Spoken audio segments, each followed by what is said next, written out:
Hello, it's Icy. I am back. More of Torment, Tides of Numenera. Where were we up to? We were exploring, I believe.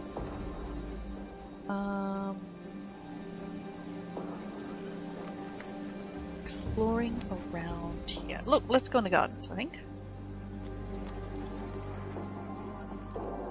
Where we will speak to Eileen, who knows? Eileen, sorry. Eileen, who knows? This woman's expression defies easy definition. Is cool and professional, but focused. Interested. She nods at you and clasps her hands. I haven't seen you here before, she says. Her voice is oddly muted. Before we should begin, you should understand where we are. She gestures to one of the plant-like structures nearby. This is the Red Thicket. No one can listen in on our conversation here. You can only hear me because I am speaking to you directly. In other words, no one will ever know what you tell me now, here, in this place. She smells. Very, very slightly. At any rate, have you come to trade? Trade what? I'm a knowledge broker, she says. A hunter of information. Come to me with questions, and if I have answers, I will trade them. She straightens further and blinks once, managing to make a simple action look as though it was planned in advance. My pricing is simple. Secret or a secret. The only condition is that I must be one I do not already know, and I should warn you, I know a great deal. How do I know you won't claim to know a secret you've never heard before? A fair question. If she's offended, she doesn't show it. But I don't bother with assurances. You can either judge my honesty for yourself, or take your business elsewhere. What's the catch? Well spotted, she says. There is one, of course, but it's hardly unexpected. Anything you choose to tell me will, of course, be traded for others in due time. A rare, slight smile graces her lips. In short, if you wish to keep something secret, don't tell it to me. Why don't you trade these secrets directly to the people involved? A number of reasons, she says, but chiefly this. I am a broker, not a blackmailer. Am I interested in trading secrets? Maybe. Good, she says simply. What information do you need? Okay, I'm looking for one minute. I want to propose something different. I'll trade you information for a secret you'll find interesting. Genuine pleasure warms her face. Agreed, she says. What do you offer? I can tell you some secrets about myself. Would that serve? It might. What can you tell me? I was the falling star. The gaze flickers from your face to your hair and then to your hands. Interesting, she says, touching the air above her wrist. But far more interesting for you, I imagine, especially at the time. XD. Now for your interesting secret. She traces the corner of her lip thoughtfully. Ah, yes. The construct known as the Master Artisan has been able to repair its eyes for years. It prefers to be blind. I'm looking for a woman named Makina. I've heard of her, she says. I don't know where she is. Are you sure you don't have any information where she is? I cannot trade what I do not have. Okay, farewell. Interesting. Okay, let's speak to these two. Gibra, dignitary. Harafi, dignitary. I'm afraid you've caught the two of us acting like children.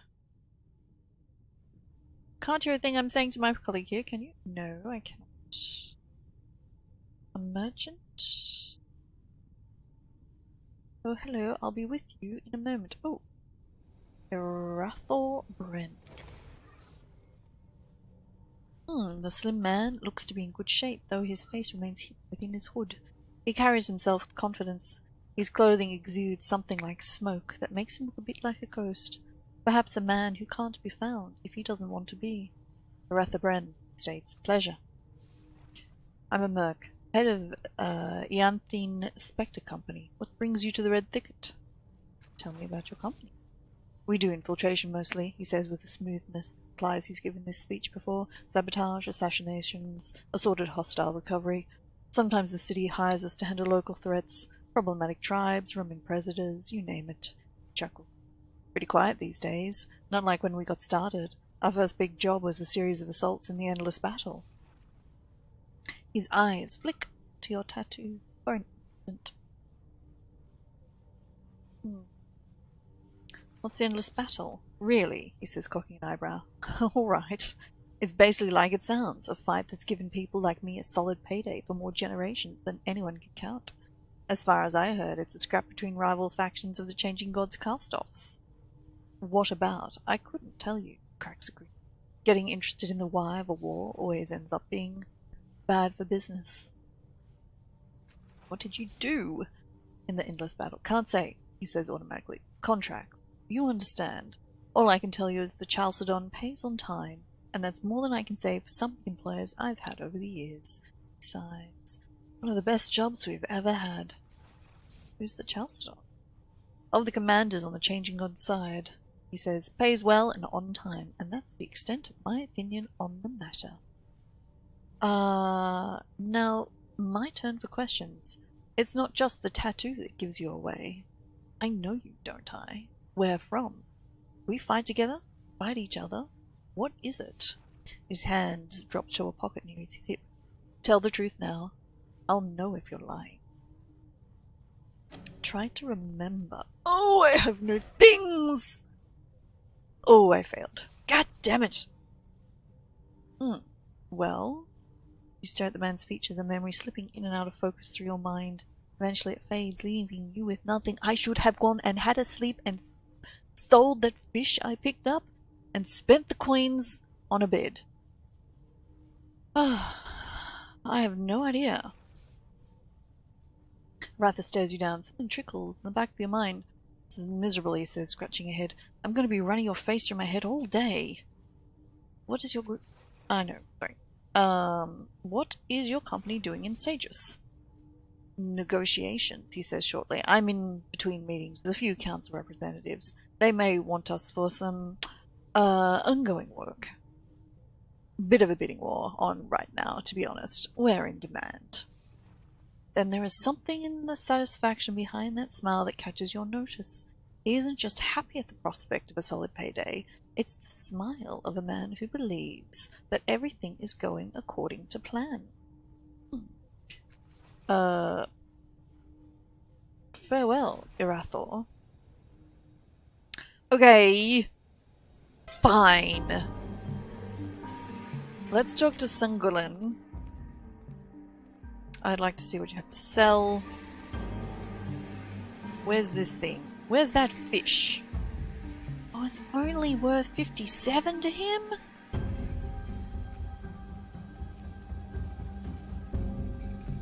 Is that how I do it? Is that how I do it? I don't know how to do it! Oh, wait. Heals 3 points of intellect. Can I use that now?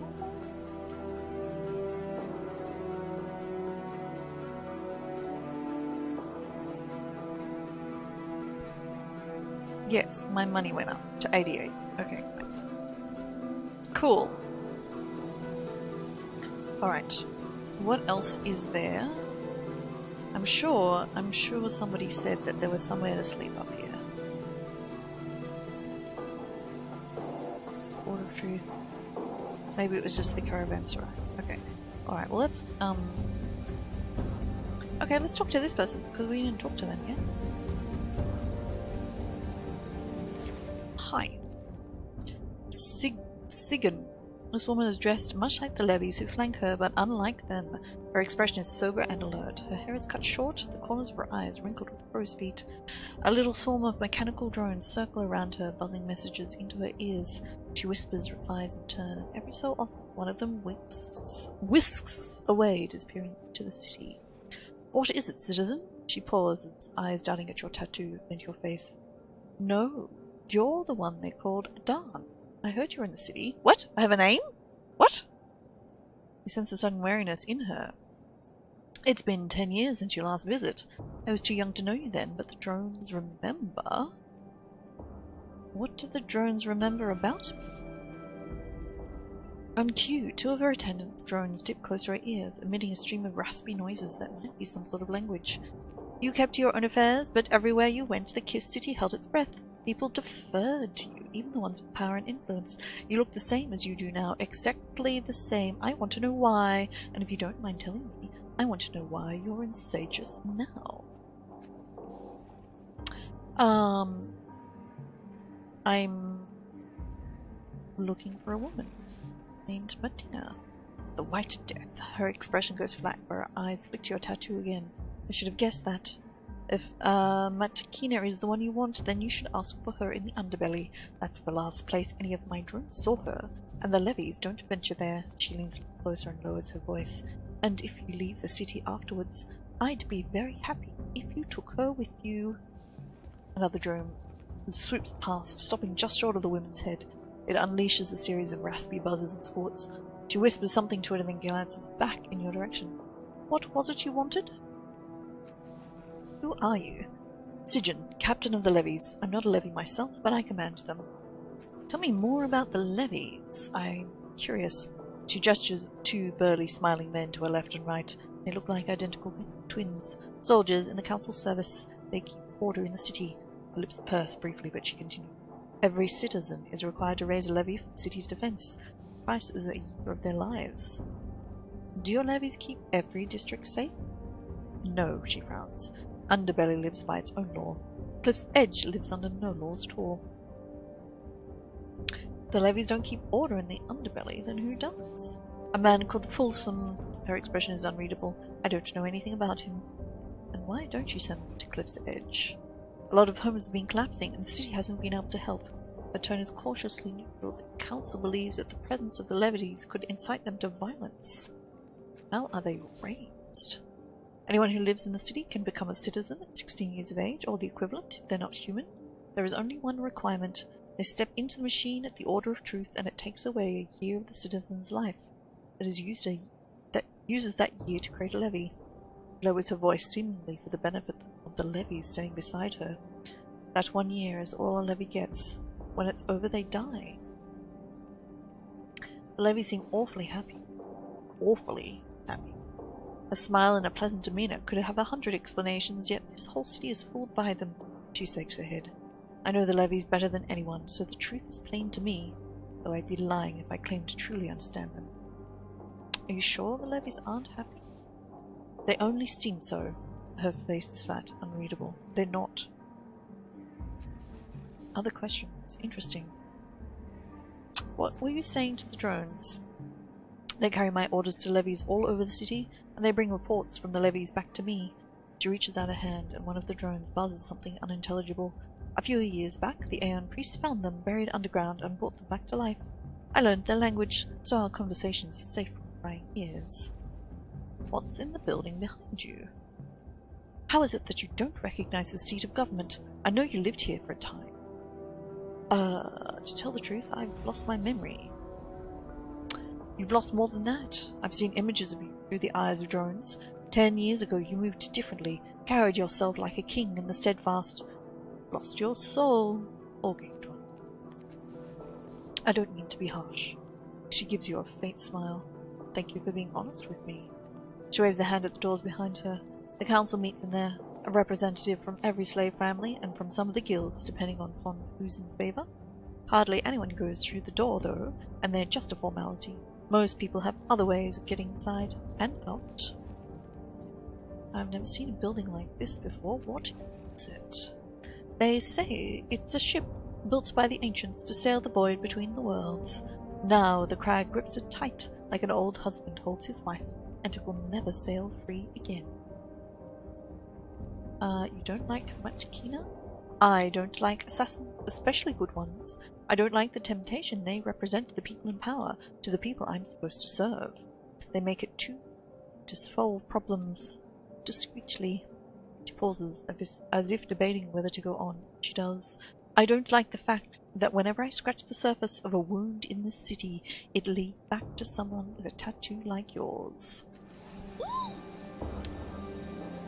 Oh, I like her. I like her a lot. Okay, we have some nanos. Okay, basically nobody with a name. Anybody with a name? Oh, let's take a look. What is this? Towering above you is the enormous archway of metal and synth. Energy pulses through the structure, spilling from thin, transparent panels, subtle shades of gold and cyan. Ah, this is where the kids come from. It appears to be dormant, but very much alive. The archway emits a low and constant hum just at the edge of your hearing. Across the top, illuminated words are inscribed. The House of the Empty Time. Heavy, rope-like cables connect the archway to the strange generator nearby. Try to activate. You scan parts of the arch that are accessible from the ground, but you don't see anything that resembles a controller device. Finally, you give up your search. If the archway can be activated at all, the method is unclear. Nope, leave it alone. Well, that's... Look at this. Power still flows through this ancient machine. A brassy heartbeat pulses within it just at the edge of hearing, and tiny bubbles orbit the entire surface. No, not bubbles. Holes in space. Oh! I want to try and remember, but I have no intelligence. This generator combines a huge number of mismatched parts into a functional whole. Once again, you notice the circunate symbol etched in the side like a maker's mark. Look through the holes in space. What? You step too close, and one of the anomalies hisses past your hip like a disc made of razors. One of your pouches feels heavier. It seems the anomaly has left you a present. It's worth money! Light moves strangely through this glass cube, forming square patterns and bright purple colors. Money! I can't use the items, so I'm assuming. Cool! Send the device again. The holes in space again. Okay. I will come... Actually, will I come back? Okay. I have to target an ally. I can't target myself?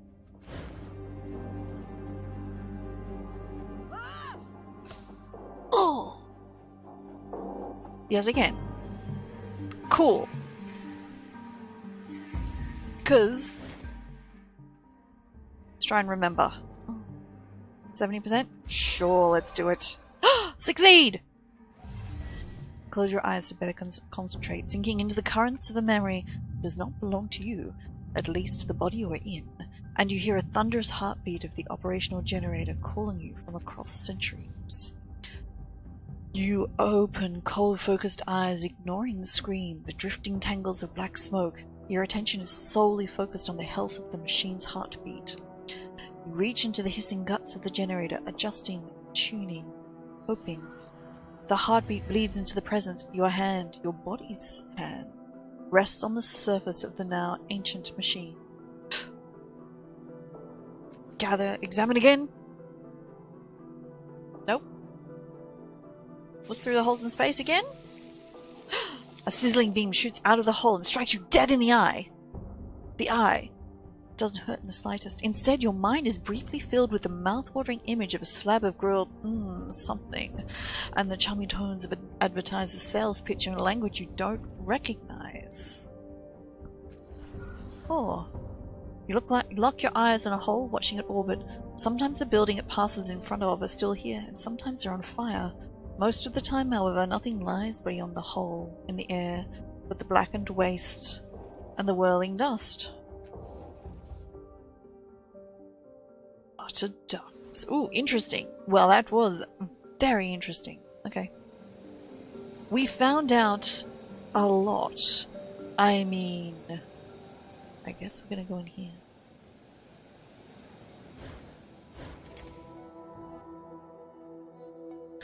Tidal surge, conversation options allow you chatting psychic forces.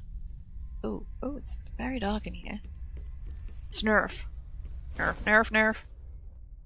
Snurf. Slouched before you is a figure clad in a dusty, unremarkable robe.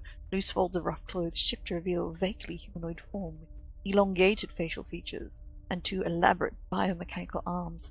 You can't help but notice the size, shape, and even the number of its digits changing as it tinkers with a bizarre-looking device on the table. It glances up. The eyes are the size of your palm. You realize it is a visitant, a being from another world. "Greetings, fellow sentient," it says, nodding with studied respect. "I will be with you in a moment." Its mechanical fingers contract and dance independently over the surface of the device before it adjusting and tightening. "There, I am, Snurf, guest of the Order of Truth. What brings you to my workspace?" "Tell me about yourself." "Your curiosity honors me," it says, inclining its head. "I came through the bloom from another world. To be absolutely honest, I was exiled for inadvertent sacrilege and perversion. I would imagine that you are curious about my people's reproductive processes. At this point," it adds passively, "I would be happy to describe them." What? I misunderstood. I catalogue reproductive processes of various known life forms and often assume that others find the topic as fascinating as I do. It is a rather complicated topic, however, so let me know when you're ready to speak at length. What's the device you're working on? I might just leave that also. Just leave it. "A minor project of mine," it says with a self-deprecating wave. "Something to widen the boundaries of my research. It scans for unknown reproductive processes and displays them for further study." The device clicks to itself. Snurf says. "Watch." A transparent image of two goat-headed humanoids appears over the device. At first it seems they're wrestling each other. After a moment, you realize your mistake. Copulating maga. Fascinating. The visitant begins taking careful, angular notes in a familiar language on the scroll beside the device. I like the options. "You're going to be rich." What sort of notes could you possibly be taking? "Simply my first observations of the methods on display," the visitant says. "Positioning, the setting, of course." One of the creatures utters a bleating shriek. "And results." Oh my god. I didn't quite catch your name. How do you pronounce it?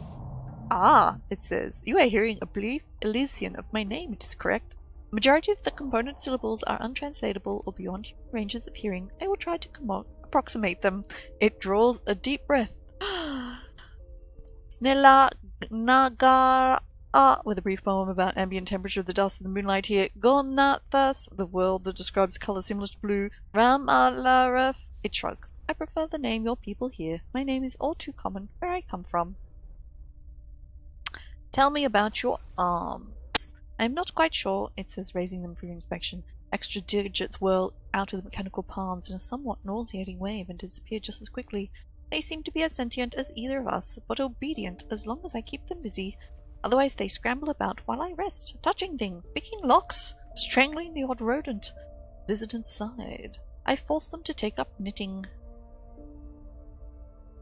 "Do I want to know about the procreation?" I guess. Do I? "Deprived of the layers of sociological complexity, the process is quite simple," the visitant says. "At a certain age, my people ceremonially choose a limb for removal. The limb is grown into a new being. Children in your terminology." Sighs. "This is where matters get more complicated. The selected part regulates the child to a caste. Arm children become laborers, leg children become warriors, and head children, due to the sacrifice implied in their creation, become leaders. As I've suggested, the limbs we surrender do not grow back. In fact, those who replace the limbs insult the children and a sin against the people." This is where your biomechanical arms come in. "I assume you are correct, unfortunately." "I surrendered my arms to create my children," it said. "They grew to maturity and joined me in the study of various void-born Numenera. For a time we were happy." It lowers its eyes. "Then I discovered a melted humanoid figure. I did no more than glance at its folded arms before it opened its eyes, and that's the last thing I remember. I work with the arms you see now," Sneff sighs. "My children, thinking I disowned them, disowned me, and my people were even less merciful." "Oh. Sorry that happened to you." "Your sympathy is appreciated, but not warranted," the visitant says. though it's avoiding your eyes. I found other ways to take my mind off the loss of my family and my people since. It was only when I began visiting other worlds that I learned most species do not reproduce by severing their limbs, Snurf says, shaking its head. This discovery fascinated me, and so I began cataloguing the various methods of procreation I found throughout the void. It was only when I found my way to Sage's Cliffs, by way of the bloom, that I was offered a place to work, here in the Order of Truth, and there you have it.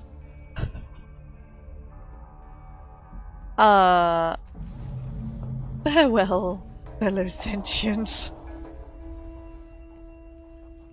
Okay. Ooh, can I talk to you, Castelligay? How are you holding up? You have your charms, and there are a fair few more than most. I suppose I could say I enjoy your company, but we're beyond such trivial panderings, of course. What's your story? Oh, you know, this and that. Lady raised in high society, becomes renowned, intellectual, goes on to humiliate her peers, etc., etc. She glances at you, as if gauging your interest. Of course, I am exceptional, but my story less so. It would bore you to tears, so, no doubt. Ah. Oh, okay, I haven't actually gone through these conversations yet. What do you hope to accompany by travelling with me? So direct! I shan't be coy either, then. Your sire, the changing god, was a nano of surpassing ability. Your search for answers is likely to cross his trail at multiple points. He must have researched the data sphere at some point, and I hope to study his work to address my own particular situation. She waves her hands across her body. I am what you might imprecisely call a nascent cross-dimensional hive mind. What I must decide now is whether to continue this experiment. Oh, interesting. Calliste says, my sisters, you see, they are a blessing and a curse. One moment, she addresses them. Hush, you know it's true. I've thought it, so therefore you've thought it. We have no secrets from one another. You see, she says, smiling thinly, even my thoughts, we are not alone. We seek, let's call it, closure of some sort. Of our association, or of our individuality. Uncovering your sire's knowledge of the data sphere could likely determine my direction. If we cannot find a suitable home in the data sphere, we may have to terminate this process, but that presents pitfalls of its own. Tell me about the data sphere. She smiles gently. Such curiosity. Very well, let me indulge you. Some prior worlds seeded the atmosphere and the near space with a vast network of computational informational devices. I believe the ancients used this network to communicate with each other at great distances, and perhaps across space and through dimensions. It is this latter application that especially interests me, as you might imagine. If I can find a structure within that space that enables a more direct mind-to-mind communication, that will allow true joining with my sisters, well, I should be happy to transcend this flesh, though it has served me well. But is such a thing possible, or even advisable? These are questions I have not found answers to yet, if such as answers even exist. Where did you grow up? Why, here. She holds out her hands and complete the graceful turn. The walls of Sages, where my cage until like a bird I took flight. Figuratively, you understand, I speak of knowledge, not mere physical movement. I grew beyond the grand library in short order, and was soon writing texts for it myself. Were these echoes of you? They are me. We are part of each other, sisters across infinite realities. We share our experiences and power.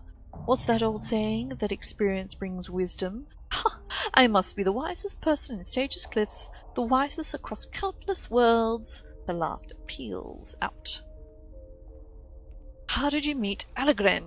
I suppose there's no harm in indulging you, she muses. You've shown yourself to be competent in many endeavours, so this should be no different. Allegren and I met when he came to the Order of Truth seeking help. Naturally I was intrigued by his predicament, more so than the man. She smiles, but absently. He'd lost his family, you see, and sought their return. He had brought with him an old frame of unknown origin that was central to his tale. The staff shirts of the Order were more interested in picking apart Allegren's story than they were examining the frame he'd brought with him. That task fell to me, so I undertook it, and for that, Allegren became enchanted with me. Eventually we became lovers.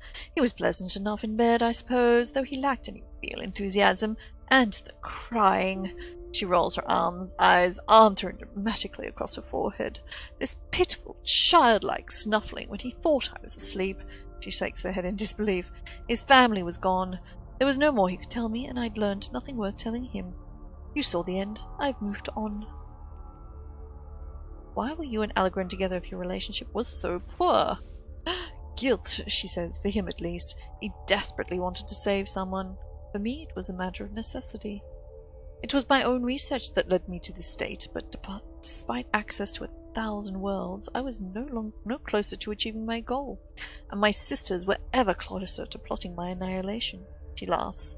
You see, in an effort to extend my own life, I chanced upon versions of myself that would end it. It's true. Some of my echoes seek to become the sole survivors, or to rule over the rest. And so I sought a way to return to my base state, if you will. A way to control my future. I'd found some of the notes of your sires, notes that hinted at a machine capable of merging multiple selves, of concatenating various minds into a single identity. Naturally, it seemed a welcome solution to my predicament, but the clues to its location were useless to the utmost degree. She frowns. Allegren had met the man once. It was more than I had to go on, and I was feeling less patient. She raised her hand wearily. From there, you know the rest. Did you say some of your other selves want to kill you? Why? I don't know, she admits. I've tried to reason with them, but they are beyond it, or at least immune to it. They blame me for opening all of our minds to each other, but had it not been me, another version of me would have. In fact, it was a host of me that did. I'm not alone in this. Across countless realities, we came together simultaneously.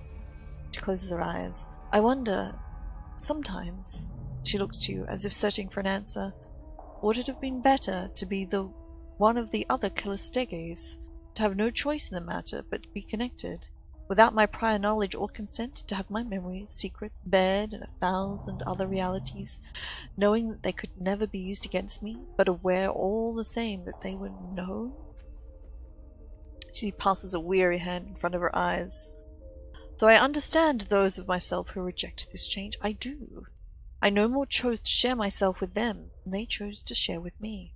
Does not mean I long for their destruction, nor, truly, I think it would have any great impact on my life here, and that is where we differ, the one point on which perhaps we shall always disagree.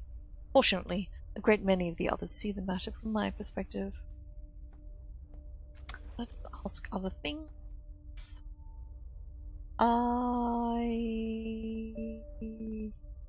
Let's ask about Tiber. The man is made of tall tales. I fear we shall never truly know him, though his armor wounds him more than us. I am standing right here, you know. Were you? None of us noticed. Okay, that'll do for the moment. Ah.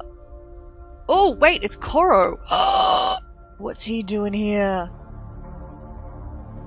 Ooh. I've seen enough of your face today. Okay, Salameri.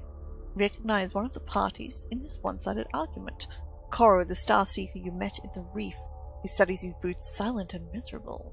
The other is a tall woman in finely cut robes, regarding the man with arch disdain. When I told you to retrieve the falling star, I wonder if you heard, return to me with empty hands and excuses, she sighs. I no longer need your service, Koro. Collect your things and go. What? No, Salameri. I searched the reef for hours. Whatever fell was long gone by the time we got there. And that is why you are unsuited for this work. She massages her eyes. Honestly, I don't know what I expected. I saw a promise in you, but also the flaws, and I ignored them. She spots you out of the corner of her eyes and turns to you, framing a sharp rebuke at your intrusion. Her anger turns to stark amazement when she sees you. Adan! I haven't seen you in 10 years.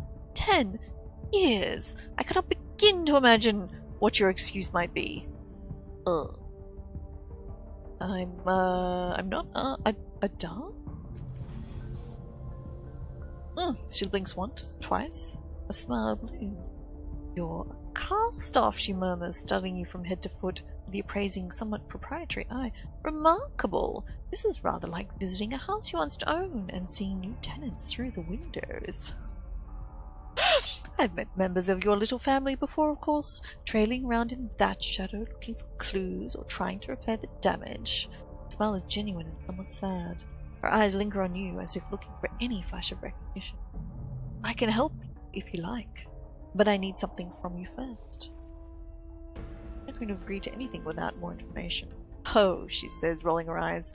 Reason. Lovely. Well, think it over, she grins wolfishly, and ask me when you're ready to help. Okay, let's talk about the favor you want. Of course. She draws your attention to the map of the Reef of the Fallen Worlds on her workstation and taps a gilded, ornate structure not far from the dome containing the resonance chamber. This is the Anequic Lazaret. It's been hopelessly sealed since the dawn of the Ninth World until, she smiles, I managed it in a week or two. It was quite simple once you figured out the trick. I've been slipping in and out at nights, investigating technology within, taking notes. She frowns. Then more recently, I discovered that the structure was sealed again. Maybe you tripped an ancient security measure? No, she says crisply. I would not make such a careless mistake. I believe someone trapped inside with no regard for the dangers and managed to trigger the failsafe that resealed the structure. She flicks a strand of hair from her eyes. I need someone to reopen the lazaret and, she waves a vague hand, handle whatever nonsense the trespassers have stirred up in their wake. Why not send Koro? I suppose I could do that, she says. Koro stirs hopefully, if I wanted him dead by sundown and the entire structure looted by strangers. Or aflame. She arches a cold eyebrow. Alternatively, I could hire someone competent. Besides, I can open the restructure. The concern is what's waiting for me inside. She holds your gaze for a moment to make sure you understand. I want you to deal with whatever's gone wrong in there so I can resume my work. Needless to say, I would also prefer the structure in an undamaged state as I left it. Well, there it is. Will you help? Sure. Why not? Excellent, she says briskly, but relief flashes across her face. She hands you a metallic stalk with a flower, like ridges along its length, and a mechanical eye at one length. It is a key. Okay. This, as you know, is the Eye of Mlox, and how I originally accessed the structure. Did I know that? I'm not sure I knew that. The fact the Lazaret recognizes this organ as an authorized user implies that its builders were machine intelligences. Maybe a machine civilization from before the dawn of the Ninth World. Well, on your way, do not just step in the reef. It can be quite dangerous. Please, Salmeri, Chorus is edging in beside you. Give me another chance. I can handle this. Let him try. Why not? He shoots you a mistrustful glance, but otherwise continues pretending you don't exist. She says, looking between the two of you. She considers you both, and then sorts through her work table, picking up an eye. You're welcome to try, Koro, she says, handing the eye over, but holds onto it when he tries to take it. This is your last chance, she says. If you come back empty-handed, you had better be dead well. Trembling, Koro pockets the eye and leaves, eyes downcast. Oh, no, wait, what? What? What? But I want to talk to you more. She watched him go inside. He's going to fail, of course. It's what he does best. Okay. More about it. What is it? I'm not quite ready to issue definitive answers on this topic. My dominant tide changed. I don't know what that means still! I suspect it was once a place of healing or quarantine for machine intelligences, even if I'm wrong. This is the first of many lifetimes. Few remnants of the prior worlds are ever so intact. What should I know about it first? Is it dangerous? It wasn't, she says, but I suspect someone or something got trapped inside. Be careful. Do try to break it. Stop breaking anything. Tell me about the changing god. Good, she says. Curiosity about your origin is quite healthy. I'll be happy to share what I know once you've completed that favor for me. Repair the resonance chamber. That contraption, she says. I'd be delighted to help, as I was before. But I'll need you to do that little favor for me first. Enter the Aonic in a iconic lazaret and make it safe for me to resume my work there. If you just seek assistance from the others in the Order, do be careful. I suspect one of them is an informant for the Memovira. Too many of our finds have been pillaged by her thugs. What's that again? The crime lord in the bloom. She's quite a bit more than that.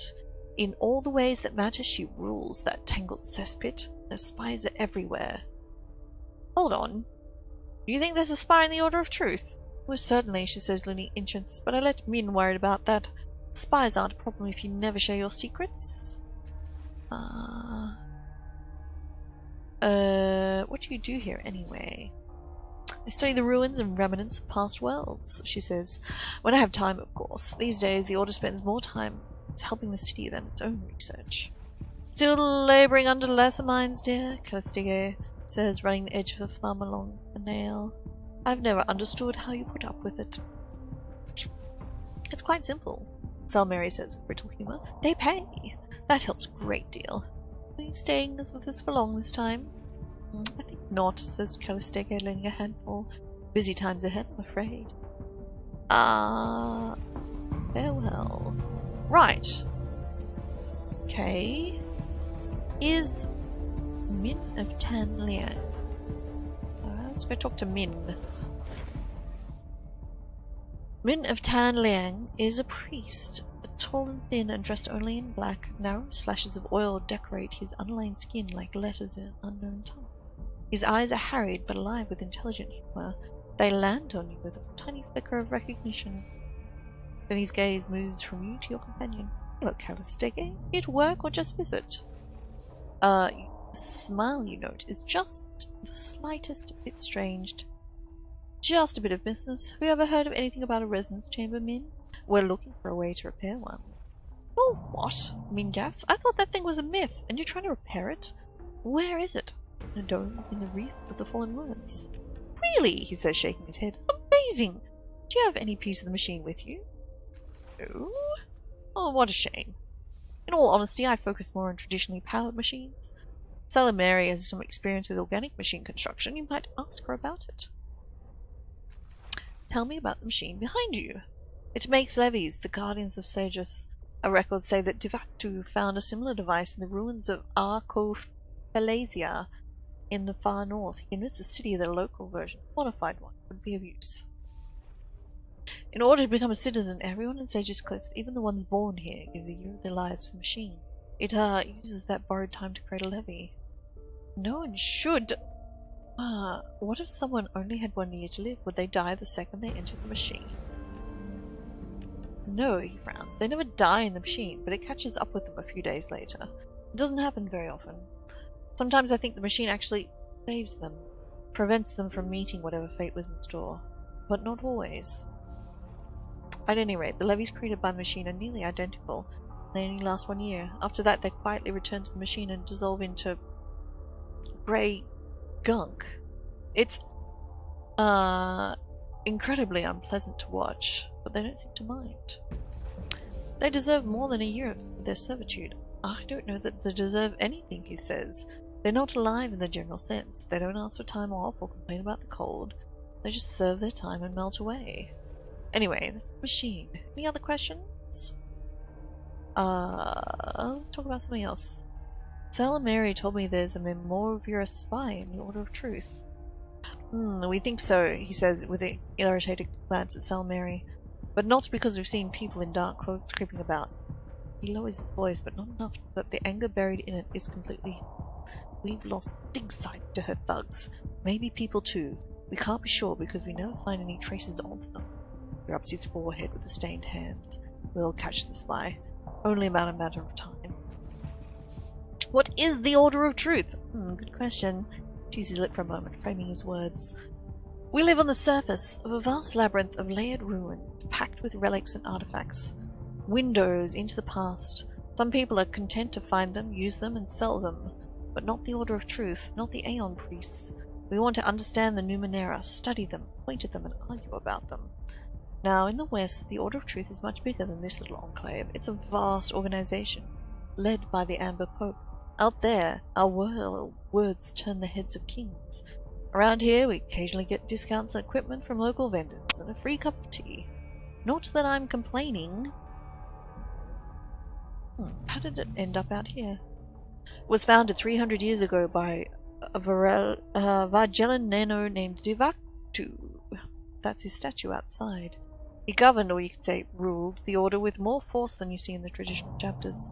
He set us up in this spire, handpicked new members, chose them for particular projects of his design. We're not quite that organized these days, he says. For better or worse, leaders are chosen by consent of the other priests and priestesses.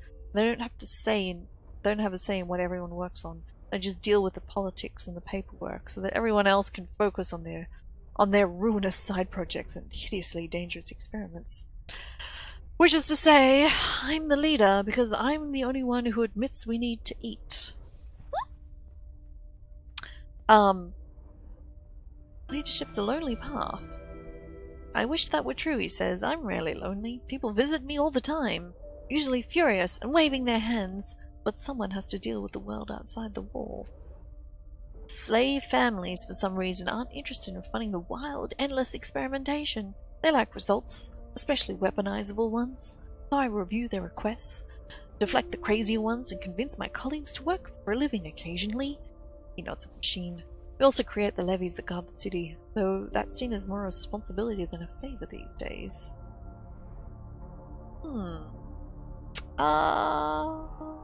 Good. Ooh. Should refuse. While you are interested in the funding will follow. Good to see that sages make scholars live in the real world, but it's a shame order has to earn its keep. Oh, and she's 3! Oh. Don't think I haven't considered, he says with a grin. One of my many temptations. What else do you want to know about the order? Interesting. I saw Divaktu inside the Circus Minor. Your founder was the Changing God, or a cast-off. Min squints at you, then the ceiling. It's possible, he says. Divaktu's behavior matches the stories I've heard about the Changing God, but he hasn't exactly shown up here to pick up where he left off.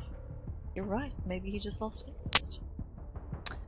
There are a lot of priests in the cliffs. Yes, but not strictly here, he says. Some are out on digs or various expeditions. We only have a few Aeon priests here in the city right now. There's Salameri, who I mentioned. Belazar studies biomechanical life forms.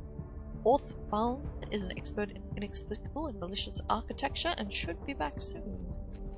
And Snerf, of course, a visitant who's developed an interest in all forms of reproduction. It isn't one of us, and I don't think it wants to be, but we gave it space to work on its projects.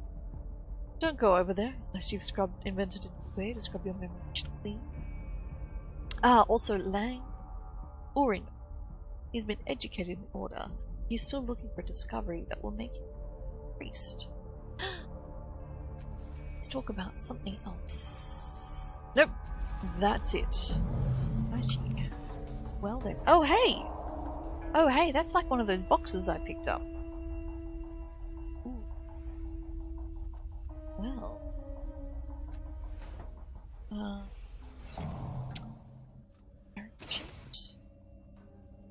Okay, there's all this tide stuff going on. Can I even see the tides?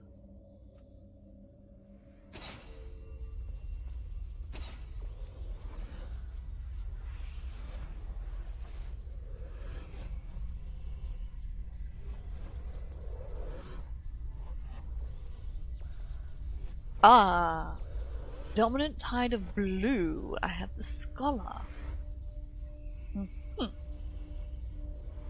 Okay, there we go. I see. That makes sense. Well, at least I know where to find it now. But I think that might do for the moment. So thank you very much for watching. Please do join again, and we'll finish exploring this particular room and talk to everybody who can be talked to, because that is what this game is about. If you liked this video, please give us a thumbs up. That would be much appreciated. Please do subscribe here on YouTube for more videos like this. And I will talk to you next time. Thanks for watching. Bye.